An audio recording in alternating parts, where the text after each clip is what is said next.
All right, thank you, James. This morning, protesters back outside the Hilton Carolina in St. Pete. This is the second day of recruitment for that event for U.S. Customs and Border Protection. The Tampa Bay News reporter Eric Glasser live outside the hotel. Eric, you have been following this since yesterday. A similar backdrop out there. What are you saying?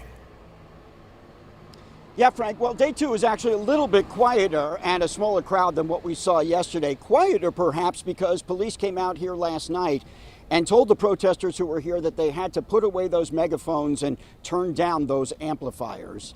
That action apparently came on the heels of several people staying at the hotel making a complaint about the noise level. Police decided that constituted a violation of the city's noise ordinance, and so today protesters have been using bells and whistles and their voices to get their message across.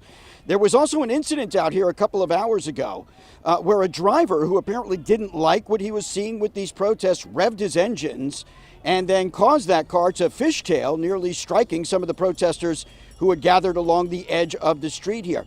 A deputy took off after that car and pulled over the driver, who I'm told was then issued a warning. That's typical. I've been at other protests where the big trucks come by, they're revving the engines, trying to intimidate. They're not out making their voices heard. They're just, it's the same old like blowhard behavior. The key word is peaceful. If you're going to come out and do a peaceful demonstration, you have a right to. If you're going to come out there and do crazy stuff like that, then you're going to either get cited or go to jail. So if you want to come be peaceful, come on. You want to break the law, we're going to cite you for that.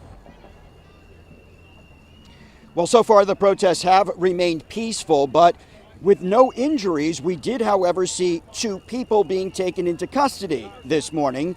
Each of them had been given multiple warnings about not stepping onto the hotel's private property. And I spoke with St. Petersburg Police Chief Anthony Holloway, who you saw there, who said that, look, as long as everybody continues to do what they're supposed to do, the police department will be out here to support their right to protest. But he reiterated that if anyone violates the law, and that includes trespass, they too could be subject to arrest. Today's second day of this hiring event is actually supposed to end at 2 p.m. Yesterday it went into the evening. I spoke with some of the organizers of this protest, and they tell me that when the event is over, they too expect to dissipate. We'll see how that goes and keep you posted. Reporting live in St. Petersburg, Eric Glasser, 10 Tampa Bay News. Thank you, Eric. And when we asked the Department of Homeland Security about the reaction to its hiring event, they told us they're taking measures to uphold the rule of the law and protect public safety as well as its officers.